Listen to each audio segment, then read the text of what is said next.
Ryan. Good morning. We're live on the Falcons Podcast on YouTube. It is Monday. It is a brisk Monday morning in the Southeast. We're going to bring in our Facebook groups real quick, and then we'll get going.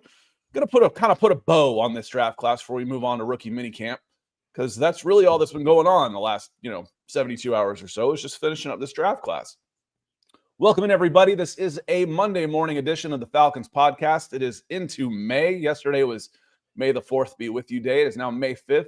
As we are heading towards mini camps, OTAs, all that kind of stuff, kind of the slower time of the season, but still a fun time of the season when you've got so many new players that are going to be coming along. And it is a brisk morning in the Southeast here in Atlanta. And frankly, the draft grades, Nick, have been a little chilly for the Atlanta Falcons. Yeah, I mean, understandably, a lot of people are really against the trade for the Falcons, going up for James Pierce Jr., not the Xavier Watts one. And only 5 picks, right? You couldn't hit everything anyway. So, I mean, at the end of the day, if you hit on those 2 edge rushers, or even one of those edge rushers, if they end up being that's what I was going to get to. I was just about to put down a note. I'm going to come back to that, but go ahead and finish. I'll come back to that. If you hit on a superstar player at edge at one of those spots, it's not going to matter. It's obviously not to the same extent as when we talked about Michael Penix last season. It's I always relate back to. I remember doing a podcast in my friend's room talking about recapping the divisional opponents in the AFC West. And I'm like, they took Tano Passanio and all these other players. I'm like, listen, whatever they did in the draft is not going to mean diddly. It's all going to come down to if Patrick Mahomes hits or not. And by God, unfortunately, he hit. And it's not going to be the same extent. That's last year's draft with the Falcons. But this draft, double dipping at edge.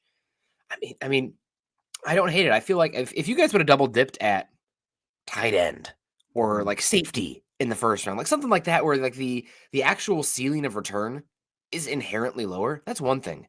Edge, the only position you can put it up against, obviously besides quarterback, is right now wide receiver on the pay scale. So you took 2 shots. It's expensive. It's risky. I don't really love it from a long-term ownership perspective because the regime that picked those guys might not be here. But other than that, I mean, I understand it. I really do. And I'm typically very conservative in that kind of approach. We talk, Nick's a scientist. I was a really good math guy, helped kind of get me to where I am, was, mixing analytics, math, and probability with being a jock. And I was thinking about it today. I'm like, let's say you only hit on one of those guys. You double dip at edge. You had a glaring need for a pass rusher, right? I mean, it's a glaring need. You absolutely had to have one. Had to improve your pass rush. Well, what happens if one of those guys goes bust? Okay. Well, what happens if the other one hits? What's a 25-year-old 12 to 15 sack a guy worth, Nick? If you wanted to trade him? A lot. 2 first-rounders to start. Yeah. Okay, done. So you just increase your probability of getting one of those guys by taking 2. Well, now there's always a chance I hit the lottery and I get 2 of those guys now.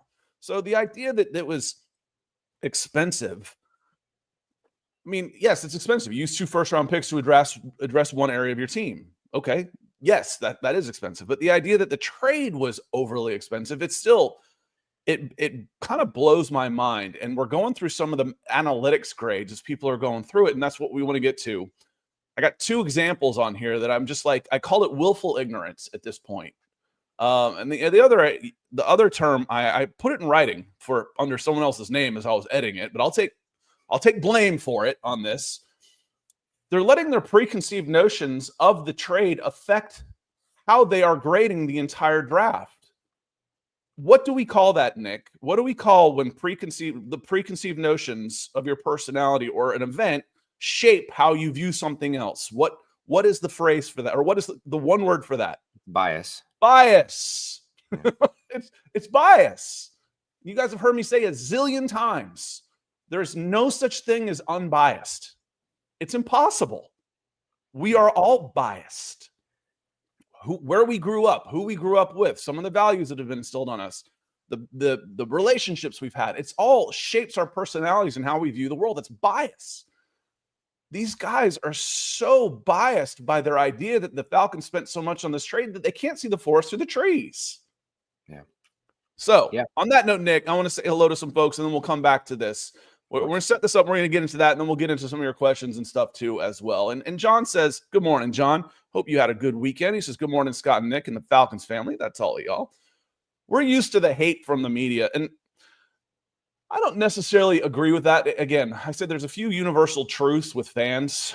The announcers are biased, the media hates us, and the refs are out to screw us. Those three things every fan base in the world believes. Now, I do think there's a couple of specific media guys that really don't like the Falcons and what they do.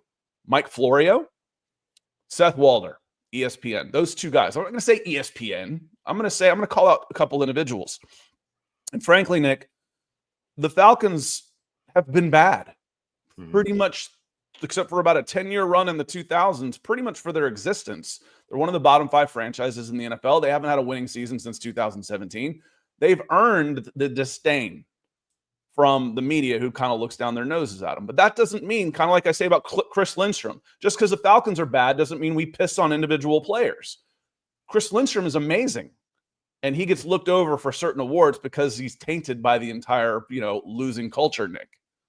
He also plays interior offensive line. So, I mean, unless you have a star on your helmet or something like that, you might get glossed over with that. But, I mean, again, it's kind of a self-fulfilling prophecy at this point, a little bit with the Falcons. They've been bad for a while. They have been an afterthought. So they've allowed media to question them, or, it's kind of like, you see the Falcons come out. If the Ravens did that move, right? We're trading up for James Pierce. Oh, masterful gambit. Man, he's going to be a superstar. You see that Falcons logo pop up for the trade. Uh-oh. We already know how this is going to turn out. Yeah, it is. Yep. Bias. But there also is, history involved. That's that. Right, I've learned that's from part the of bias. I'm not saying it's negative. Yeah. I'm not saying it's not justified. Again, bias is part of who we are. But you just described exactly what bias is. It's our preconceived notions affecting how we are viewing something. And when someone says they're unbiased, what they're trying to do is recognize that bias and counteract it. And sometimes you can go too far. I know I do. And I'll tell y'all right out. Yep. I'm a cynic. I am biased. Me too. I am a cynic. I will tell you flat out. I am conservative, cynical, and generally think my team's going to lose or not get anybody and nothing's ever going to work. I'll tell you that right away. You and I, our threshold for belief is pretty darn far. Right. Drinking the Kool-Aid, that is not typically our brand. But one thing I do come back to, and I always write at least once in one of my mock drafts that I do every year, that like mock drafts inherently are a practice in futility, right? Like you're not going to get many picks right. I did get a couple right for the Broncos, but the typically not going to get it right. And even more of a practice in futility is the grades, right? Like actually, like before the guys they've even assigned a contract, we're getting grades. These teams have different processes. They have more information than us. All you can hope for is that they have good process and that'll lead to good results. But statistically speaking, these guys, it's 50-50 from the experts. If you're drafting off, or if you and I are just drafting off the consensus board, we have about just as good of a shot as a regular average NFL GM, because it is highly volatile, the outcomes of this. So mock drafts are silly. Grades immediately following the draft are the absolute silliest, meaningless. Those mean nothing. No, and that's when people have said, well, I didn't like that they did that for James Pierce Jr. Okay, well, I'll have that discussion. Did they get the right guy or not? That's a complete unknown. But when we talk about the mathematics involved, did they address a need? Is this a guy that is this a position of need? Was this guy thought of, or did they reach into the 4th round? All that was good. Austin, good morning. Hope you were doing well. Michael, the Sunrise Ronquillo, is with us as well. Curtis, good morning. Hope you're doing well. Also, Carrie, great to see you. She says, good morning, Scott and Nick. One day closer to Falcons football. I'm so excited to finish watching the JPJ podcast with Tori. Well, I hope you enjoyed it. And I know you did some podcasting over the draft as well. I hope that went well for you. Appreciate you being with us. Greg Custom Kicks is here as well. He says, good morning, guys.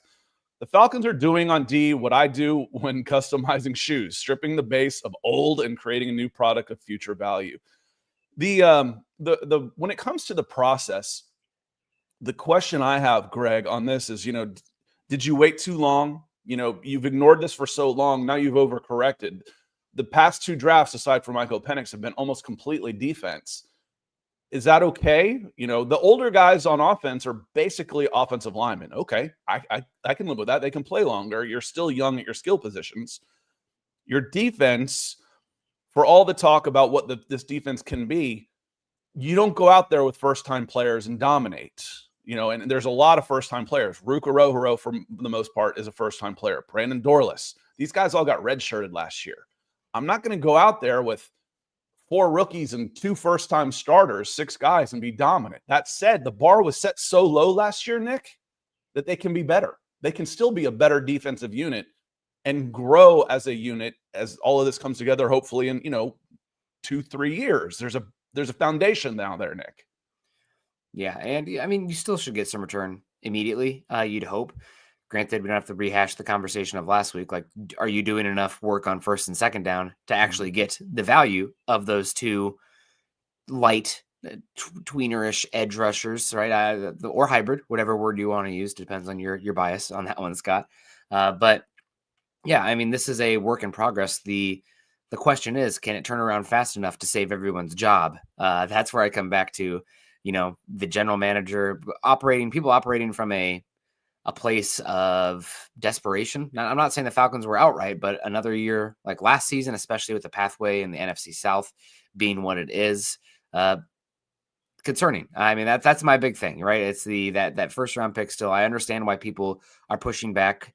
I also wonder, Scott, and they can be right about this. There's a point I want to make. I want to circle back to at some point on this, but I almost wonder if they fell too in love with an individual player without assessing the reality that this guy could be a bust still, right? Like that's true for every single player. So it's like, oh man, we did all the work. We thought we're going to take James Pierce at 15. He's our guy. Oh, Jalen Walker's there. Hallelujah. How can we bypass this?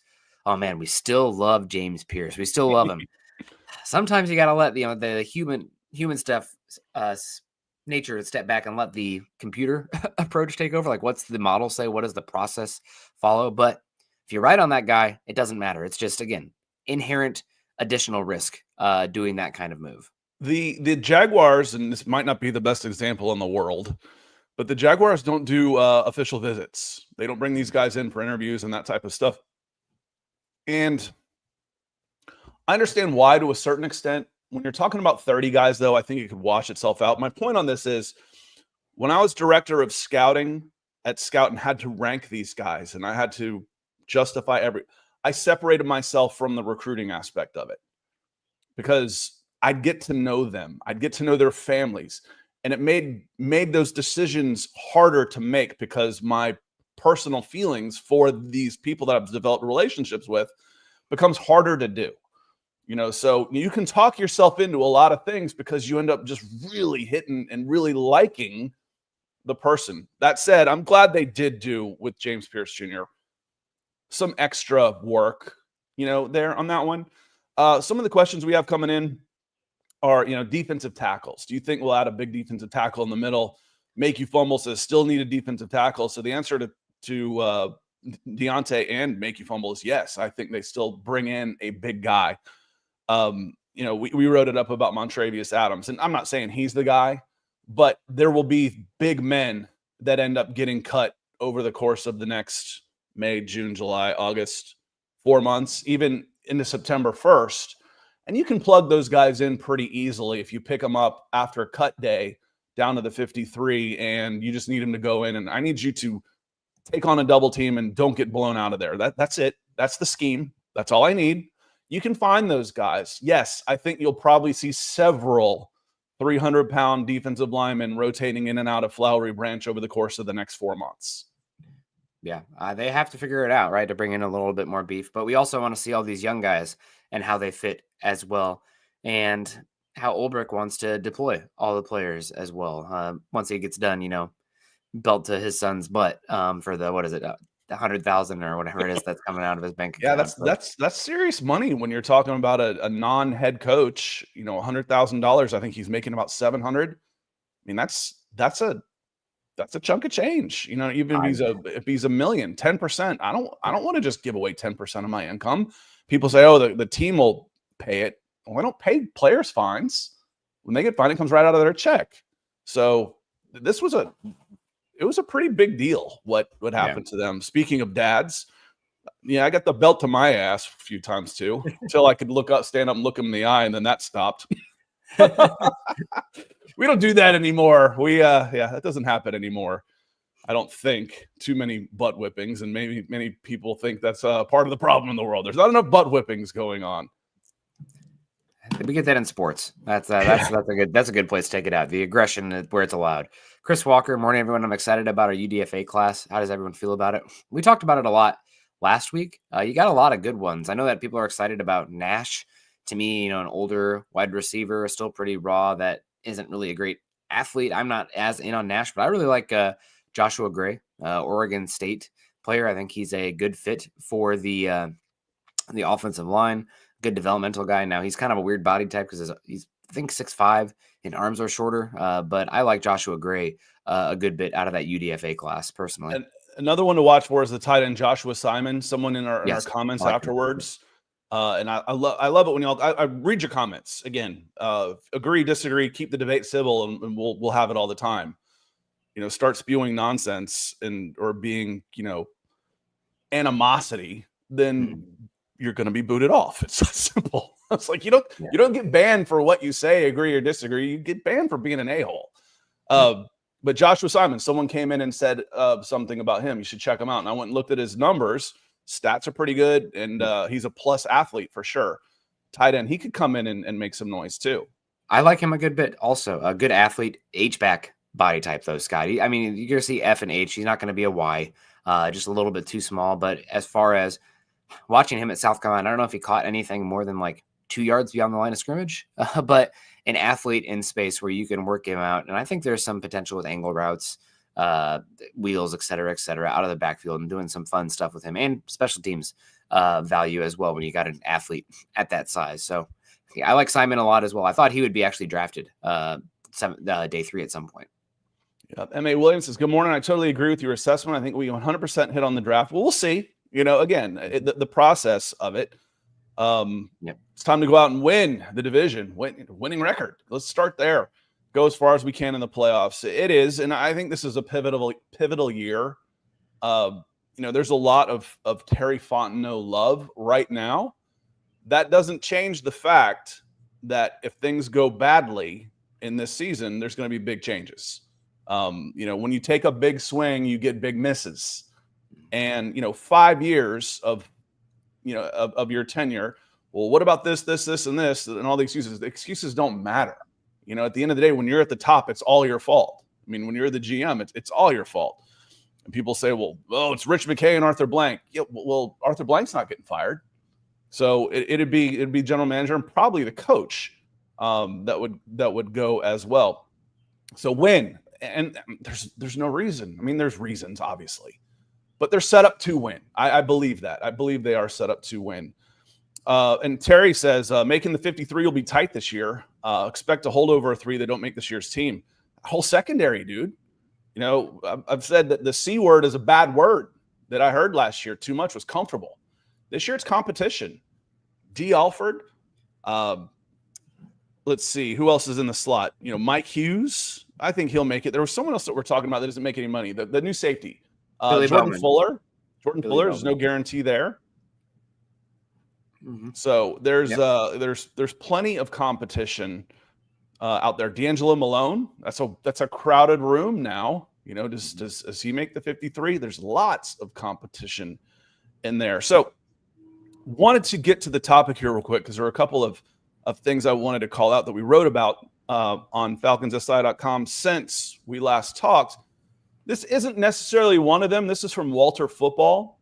And Walter Football says the most valuable 2025 draft classes what was expected to be used on a player and where they actually got them. So this is all kind of mythical because, it's going off like a perceived board.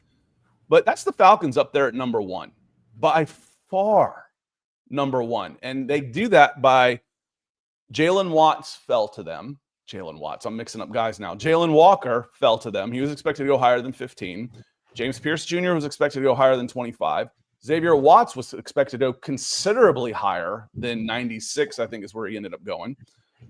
And Billy Bowman Jr. was expected to go higher than when they got him in the 4th round. So they got value at each one of their picks by a lot on this, Nick. There's a pretty good gap there. Usually that's inverted, and that's sacks versus the rest of the NFL. But this is expected where the Falcons got their guys versus where they were expected to go. And Walter Football says they had a by far the best value in their draft class. Yeah, I wish that this analysis maybe put in a weight for the more picks you have, the better your class. That would be my one thing. More darts, because these are improbable. So the Falcons, I think inherently, if you draft a smaller sample size, you have a chance to be much more volatile with where you end up on the scale. But yeah, I mean, again, Walker, Pierce, Watts, all guys that were considered much higher on the consensus board. So we will see how it plays out. Again, only 5 picks, which is tied for the smallest class this season, along with the Commanders. But the Commanders are turning that around, and Laramie Tunsil, Marshawn Lattimore. So let Lattimore. I actually kind of liked the Titans draft this year, but they didn't. I don't know who they reached on. I think they got 00 was the two guys. Was one of the guys they got, and then they got another player I really liked. I'm like, wow, that's the first 2 moves the Titans have made in 3 years that I've liked, and they made 2 of them in a row. When we start speaking about bias, again, this is one of them. Mine is I think the Titans have been doing a terrible job in free agency, wasting money, and that just makes me mad. It's just so much money, and it's just blown. Just give me a 1,000%, and I'll save you that money that $100 million that you just flushed down the toilet. I'll save that for you. So that to start there, and then that just kind of sets it up. Now, The Athletic did a let me click on this because I want to read exactly what it says. There were 5 teams that got A or better. It was the Browns, they got an A+, the Giants got an A+, the Titans, again, like I said, I like the Titans draft, got an A, the Panthers got an A, and the Falcons got an A. How did they come up with that? It was purely mathematical. Purely analytics, purely mathematical, based on Dane Brugler, who is their draft guru, who's really good. Our grades are a composite score of player value, positional value, and trade value. And frankly, I'll throw in team need in there as well as one of those. So we weighed the player value, where you got them, what position they were, and any trades you made. And the Falcons got an A. This writer, let me look up his name real quick before I lambast him. This writer then says, Austin Mock. What a great name to be doing draft stuff, right? Mock. This writer then says, where'd it go? Get up here. Where are you? That's one more. The Falcons had a top 5 draft? Really? I don't necessarily agree with it, but I understand how we got there. Oh, yeah. I didn't like it. I know it says we got an A, but it still sucks. Which is worse than that, Nick? This guy or Dane Brugler, where they got the grades, got the player value, ran their formula from his grades, and Dane Brugler ranked them 30th out of 32. Huh. Might some of that B word be kicking in there, Nick, about the trade? Because that's all anybody can talk about is a trade. Oh, the trade. They swapped first, a second, a third, and gave up a 7th. That's not that expensive. Is it a good deal for the Rams? Sure it was. Yeah. Was it a good deal for the Falcons? If they get first round value out of James Pierce Jr., it is. Absolutely. Yeah, I mean, again, it was a late third, right? It was the 90th something pick, 97th, 94th. Yep, it was 50 spots on day 2. Yep. So a little bit wider gap there. You move from a mid-second to a late third. And also, a lot of times they're assuming that future first-round pick.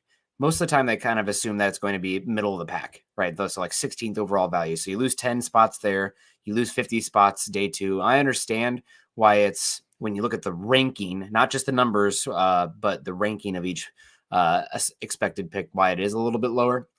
And again, I talked about it on our show last Monday. the amount of value that on the sliding scale that a first round can be, it makes it pretty risky to give up that future first. Because if, like, I won't even say it, but let's say something happens where your most important position changes drastically over the season, you could be talking about a top 5 pick, right? Like that's always the inherent risk there, and why teams are so afraid to give up that future first. Because 5 slots changed in the first round is like, gosh, giving up a second round pick compared to a 7th round pick. There's just the value on that is massive. But again, doesn't matter if you hit on the position like edge with the guys you took. So again, I understand, keeping back. I would probably give the Falcons draft myself a C+ overall. Like, that's probably, you got a lot of high value, but the trading up for the safety, I know you loved him, but you already made that really aggressive trade up. Do we do it again? I think a little bit small on both the edge rushers. Both of them have profiles that have warts in them. Both of them do, but I understand the whole process as well and going for it. And the point I wanted to make earlier, Scott, was if we went back a year ago, who was the team that was getting lambasted by everybody? What are they doing? They did all this. This doesn't make any sense. It was the Falcons with Michael Penix, and maybe that emboldened them. It was with the Falcons with Kirk Cousins, and I will say that every single time. It wasn't that the Falcons drafted a quarterback that was the problem. But the grades themselves were like, what are the Falcons doing? They already had Cousins. Why would they use the 8th overall pick on day 2 talent, Michael Penix? That was the thought coming out of the draft, and it was hard to look past anything else that the Falcons did with that. In hindsight, I know that, again, we can say what we will about the Cousins stuff, but they were right about Penix. Now, is Nick's going to be better? Is McCarthy going to be? They were right to assess that there was a quarterback worth that slot without a doubt, and that sets them up better. So maybe they'll be right going forward with Pierce as well. I think Walker at 15, that is what it is, but Pierce as well, that's the big one. So we'll see. Only time will tell with him being that caliber of player. What is the level, Scott, for you that he has to reach to be worthy ROI on that trade? For Pierce? Yeah, for Pierce. For him specifically, it would be, can he be if I take an edge in the first round, I want an 8 to 10 sack guy minimum in years 3, 4, and 5 of his rookie contract. Yeah. If you get 4 or 5 sacks now, he should have the opportunity to do that early because there's such a need there. But let's say Dallas Turner last year. Well, Dallas Turner only had, 3 sacks or something. I think he played lights out against the Falcons naturally, but he didn't break the rotation. He wasn't given the opportunity to basically start. They invested in the edge room, and he was a third guy, not a first pass rusher guy. So, if I'm going NASCAR package on pass rush downs, I might see Ebiketie, Jalen Walker, Caden Ellis, Leonard Floyd, and James Pierce Jr. all on the field at one time. There will be opportunities there. So, if those guys are out there a lot during pass rush situations, 3 to 4 sacks, but I want them to be an 8 to 10 by the time they're at the back end of their rookie deals. Yeah. We got Sam Klontz coming in, $5. Says, morning, Scott and Nick. Now that the draft is over, what are some things you track between now and September to gauge how good the team actually is? Injuries. I was saying, there's only one. There's only one, and that's it. Sam, it's health, really, and then any extra transactions, because 2 of the Falcons' biggest moves came during the preseason: Matthew Judon and Justin Simmons. Otherwise, Sam, I really don't give a damn about what I hear or see when it's Falcons on Falcons, when it's Broncos versus Broncos. You just don't know, because I can set up my practices to put the defense at a disadvantage. I really need to get some confidence in my young quarterback. No blitzes, no tackling. That I just want him to stay healthy. And then I need 4 weeks. So what do I look at between now and September? I'm watching transactions and I'm watching injuries. Who's going to be there? Is Troy Anderson coming back? He can help. How much can you count on him? How is Braylon Trice moving? Is he a year of rehab actually improved his agility? It can, because he wasn't the most twitchy guy to begin with. DeMarco Helms, can he provide some depth? So that's really what I'm looking for, because they don't go full speed at practices. I'd be more interested in, I guess, one more, Nick, dual practices. What do we call those when they play the Dolphins? Joint practices. That interests me a lot more than, oh, we really love the way Michael Penix is really zipping it out there against our own coverages who we aren't really covering. I don't care about any of that. I just don't. I want to see it against people who are wearing a different color uniform. Yeah, I mean, I think there is a certain extent where Michael Penix, even throwing on air, there should be like, when there's a quarterback who is an all caps dude, there's like a kind of a quiet, ever growing buzz around them as you watch them, just like a fervor. Like, it's like, oh my God. Like, I remember Patrick Mahomes, like when they were out there, it's like, oh, he's throwing picks, but like, guys, there is something here when he was a rookie. I remember hearing, like, okay, we'll see. So that's one thing I'm, ear to the ground, people who are actually watching and what the coaches are saying and everything.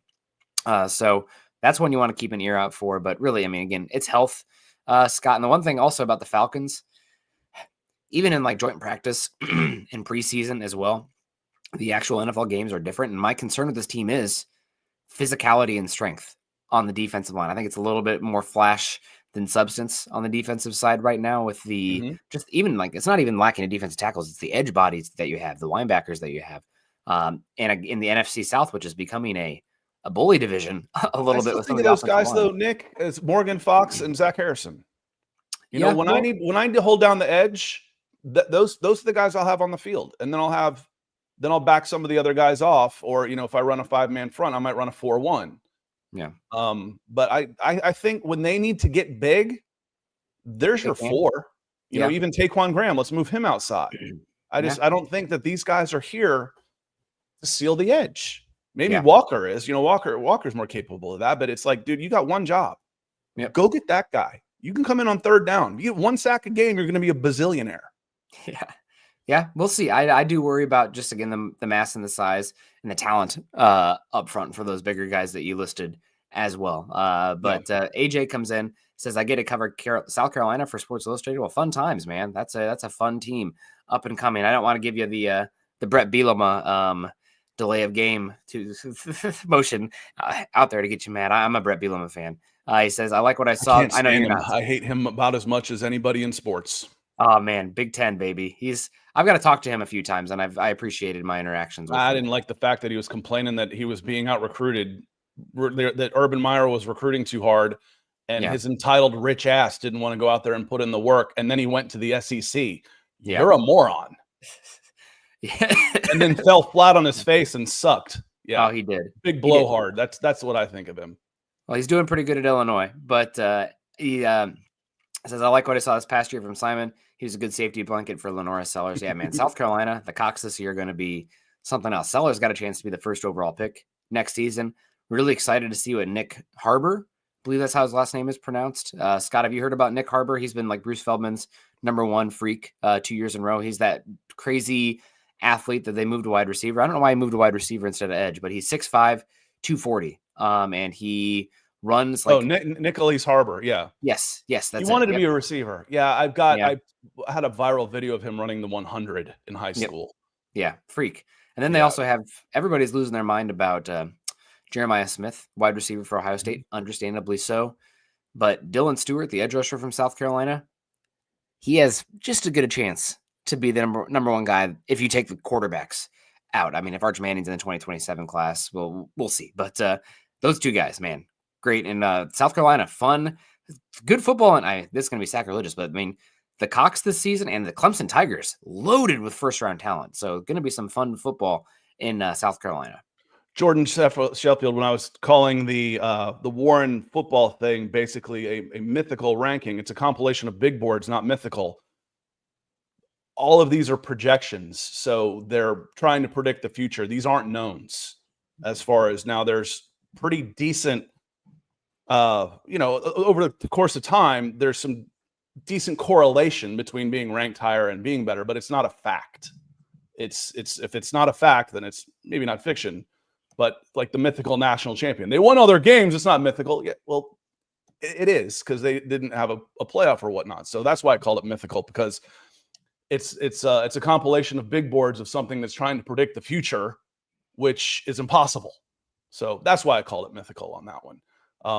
It's a hell of a lot better to be up at the top than down at the bottom. I did rankings for a living. I get it.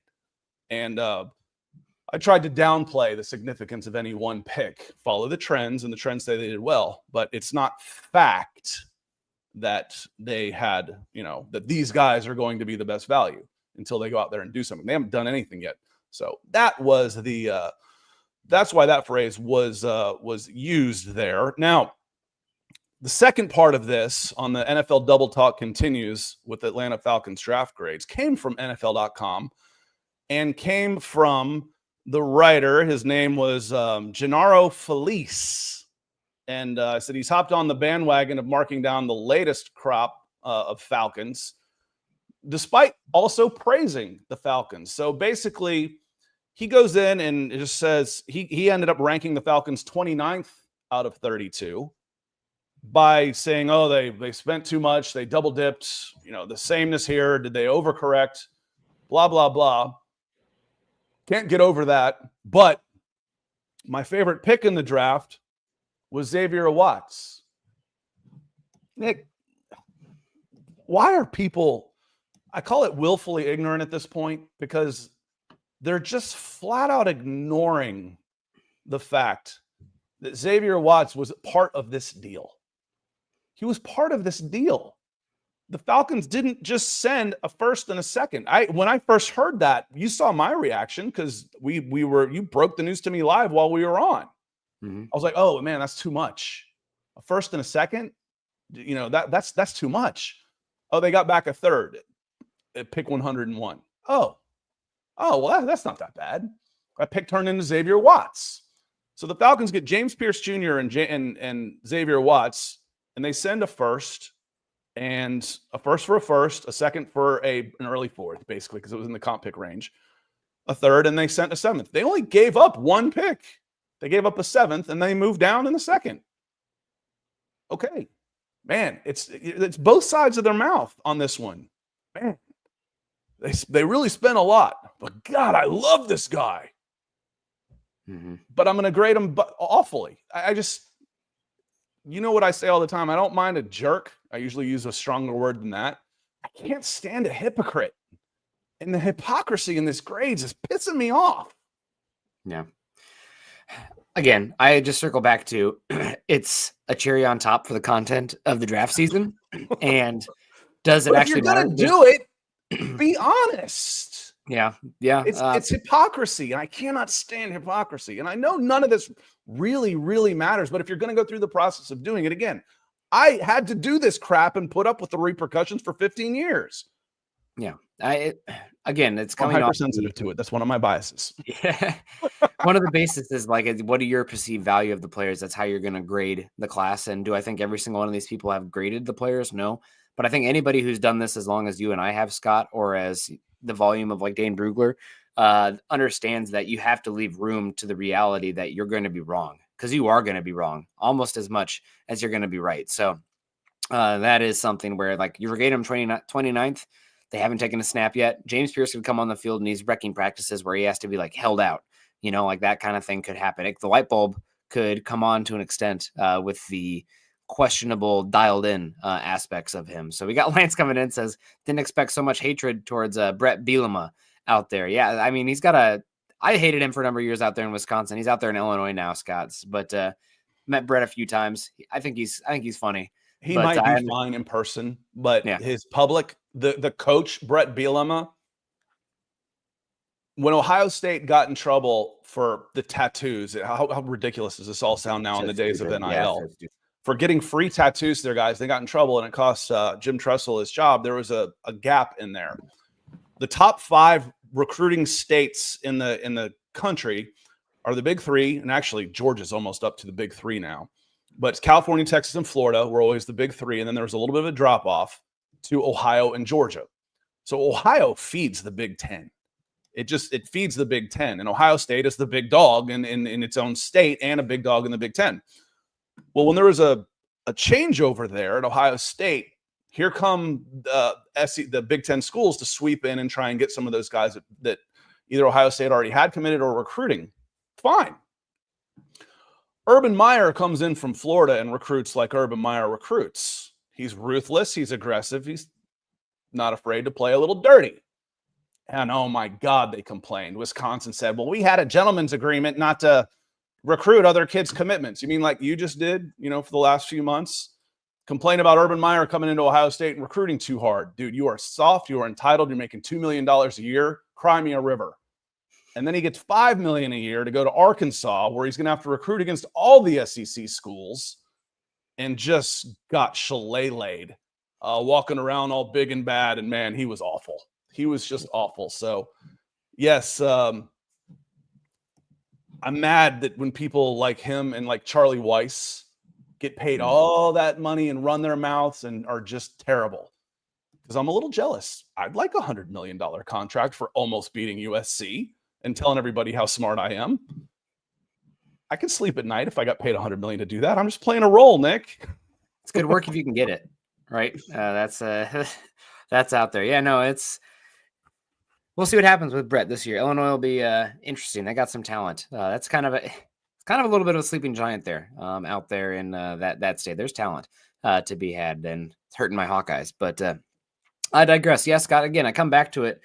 Just the grades overall. It's a practice in futility and doesn't mean anything. And if we can go back, I think people were lambasting the Chiefs trading up to go get Patrick Mahomes. People lambasted the process with the Falcons last year to go get Michael Penix. Now we don't know all the inner workings there. Like maybe they got their eyes on Cousins, which they should have done before they signed him, and be like, uh-oh, we're in trouble. Maybe they just fell in love with Penix, but you have to let time play out to actually get real grades. It's fun. It's a fun exercise, kind of to recap the class and with your own. I mean, it is an exercise in your own bias as well, Scott, because it's your perceived rankings of the players. But we know how volatile that is and how wrong. Which we see, Nick, every press conference. Oh man, we got the guys we wanted. These guys are really going to come in and help us. Everybody got every player they wanted, and every player's going to come in and be a superstar. Some of that rhetoric has toned down a little bit. He's going to have to come in and compete. Maybe he can be a special teams guy. So some of that's toned down a little bit with it. But that said, again, I titled it Double Talk. I feel like there's a hypocrisy going on here. There's definitely a bias. And that doesn't necessarily mean, I'm not saying they're biased against the Falcons. I'm not saying, oh, these guys all hate the Falcons. I'm saying that this move in particular, their gut reaction to it was the Falcons gave up too much, and they have not been able to then really go back and look and ask the question, did they? And if you want to talk players, well, I think they gave up too much to get James Pierce Jr. because of the questions involved there. That's fine. I have no problem with that discussion at all. I will not tell you you're wrong about trying to predict the future until you're wrong. That's what I always say when people say, well, how do you say this about this? Let me at least be wrong before you tell me I'm wrong, and then I'll own up to it. But when we're predicting the future, there is no right or wrong. Maybe James Pierce Jr. is the right guy. Maybe he's not. I'll have that discussion with you. But this lambasting, you can't tell me the Falcons. Oh, and the other part of it was the sameness.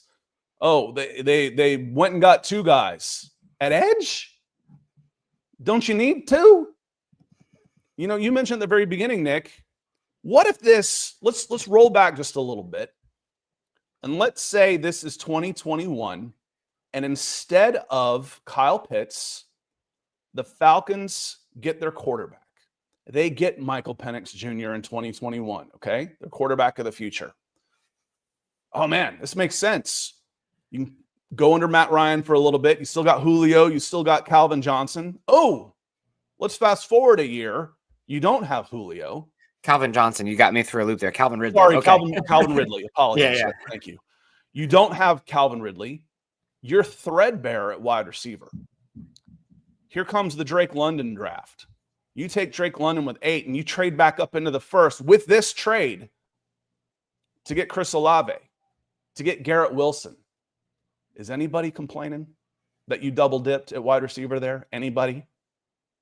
No.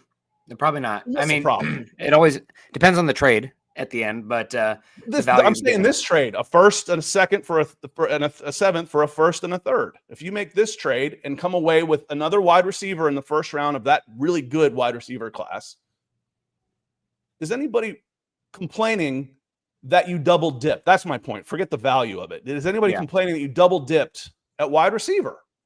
No, probably not. I don't think that's a rotated position. Defensive tackle, edge rusher, wide receiver, value positions, spots where there's ample snaps available. I don't think there's any problem in double dipping for the position of edge. Now, if it was like double dipping at, offensive guard or tight end or safety in the first round, that's malpractice, straight up. But for edge, I think that if there's any position to double dip, it is edge rusher in this class for the Falcons. So that makes all the sense in the world to me.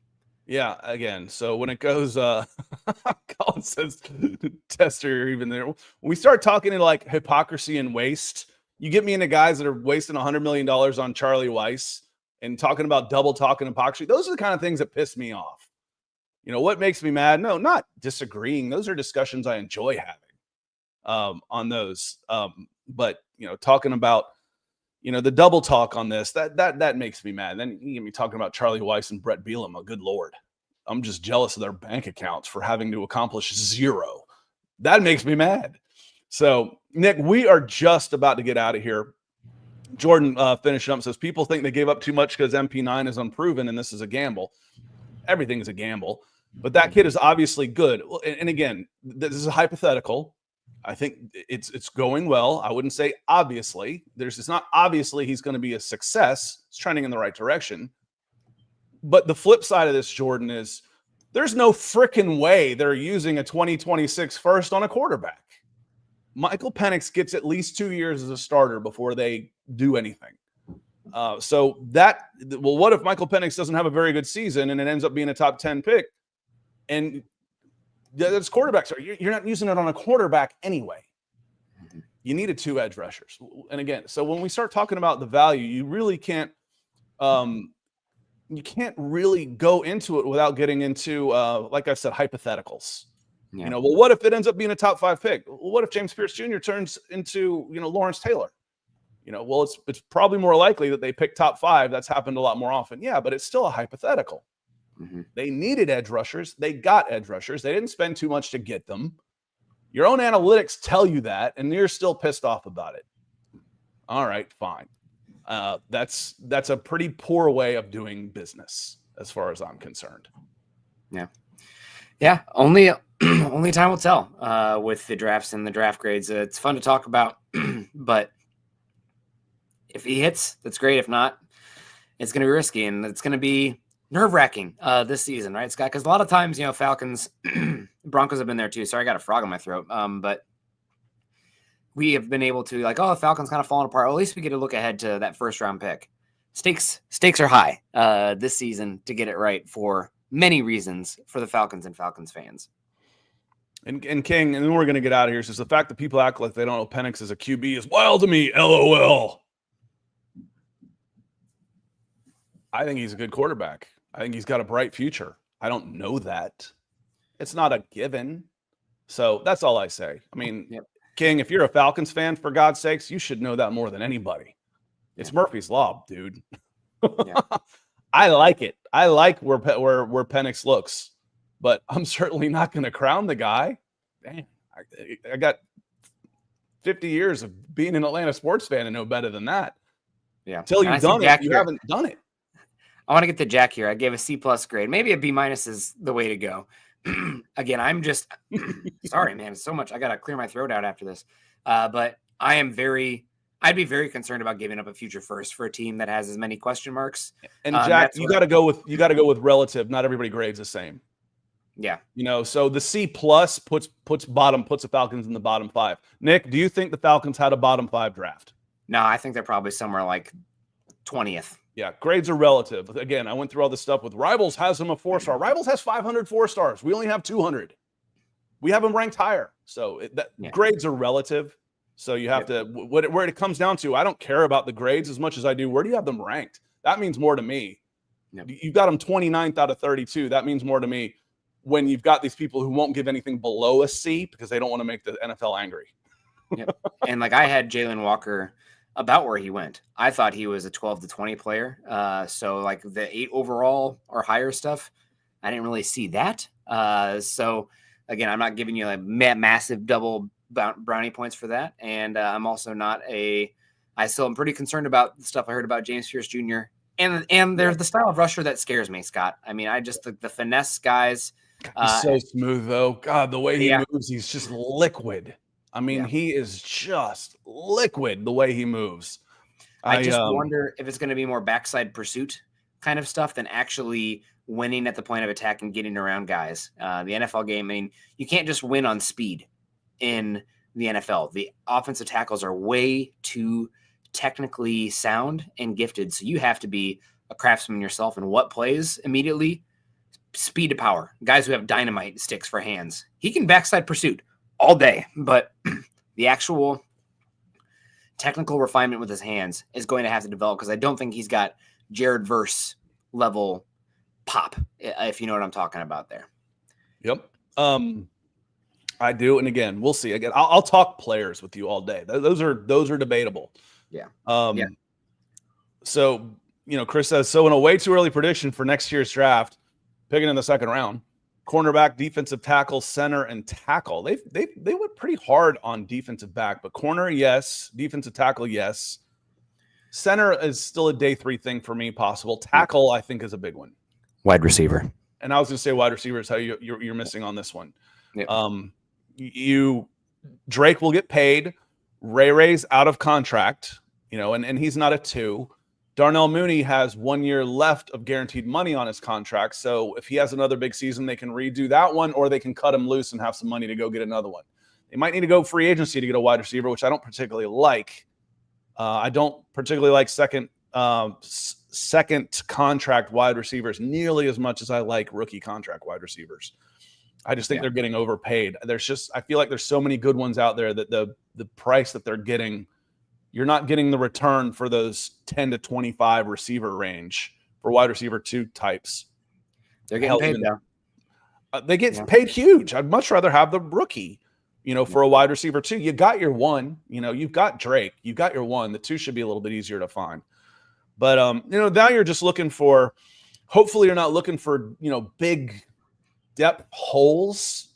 Defensive tackle. Yeah. Tackle. Offensive tackle could be one of them.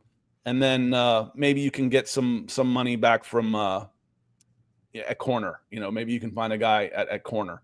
So a question about Jalen Ramsey. I don't think Jalen Ramsey's coming to Atlanta. That one would shock me. After giving up your future first, I mean, what would it cost? Maybe your future third or pick swap. He'd have to be cut for there even to be a chance. And if he gets cut, he's probably not picking the Falcons. Yep. Yeah. Although, does he have Raheem Morris? Yeah, in LA, he does. Yeah. So, and that's why there's a lot of talk there. But where else there's talk of? Right. LA. Yeah. Of him just going back to LA. So I think the Falcons this is not a great year to try and get those type of guys. I think it's a wait and see year. And next year the Falcons play and they go 10-7, bunch of money, player friendly coach, young hotshot quarterback, plenty of weapons. It will be a destination in 2026 if they can get out of their own way and win the games that they should on paper. They should have been 10-7 this year. Yeah. They can get out of their own way and not falcon it up. We haven't used that phrase in a while. If they cannot falcon things up, they should be a 10-7 team. And next offseason should be really, really fun. They'll be a team that everybody's talking well about instead of talking about same old Falcons.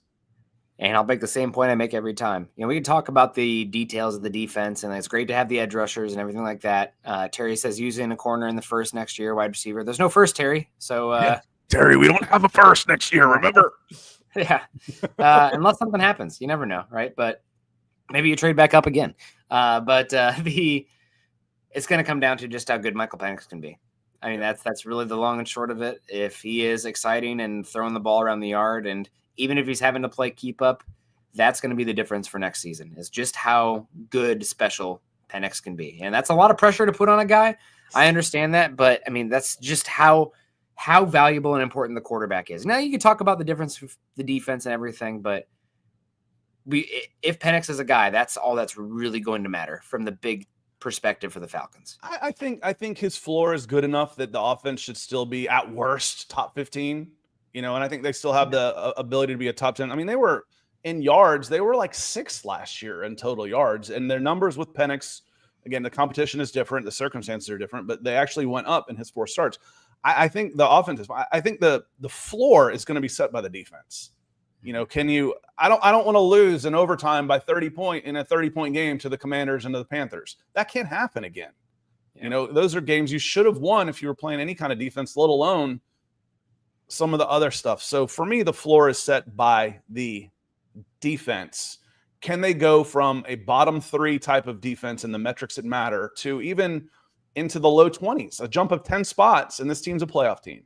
That's the way I see it. And I expect that to happen. I expect to see competency, even if the personnel aren't as experienced as good. I think the defense's unit will be better because there's going to be a lot of young players out there next year for the Falcons. It's a growth year for the defense, but again, the floor was set so low last year. The bar was set so low that I think they'll be better through freaking osmosis. Yeah. And what are we looking for now? Drake London contract. Let's just get that done. It's going to be high anyway.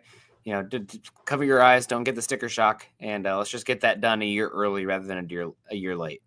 So on that note, we're going to get out of here. Thanks, everybody, for being here today. We had a good crew. If you haven't subscribed, do so already. Saw some new faces in here. We got a bunch of new subscribers over the last week. So welcome in, everybody.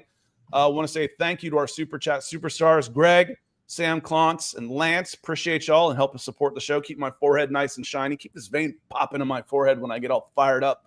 We'll be back on Wednesday at 8:30. That's all I got today, Nick. How about you?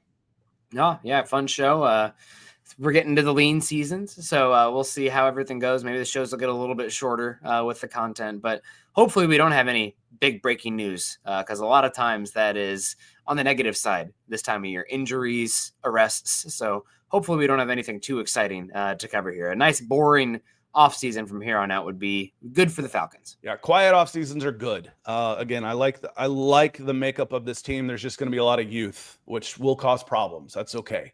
I want to see some attacking on defense, and I'm really looking forward to seeing new players. We didn't really have that other than Kirk Cousins last year. What's this like going to look like under Kirk Cousins?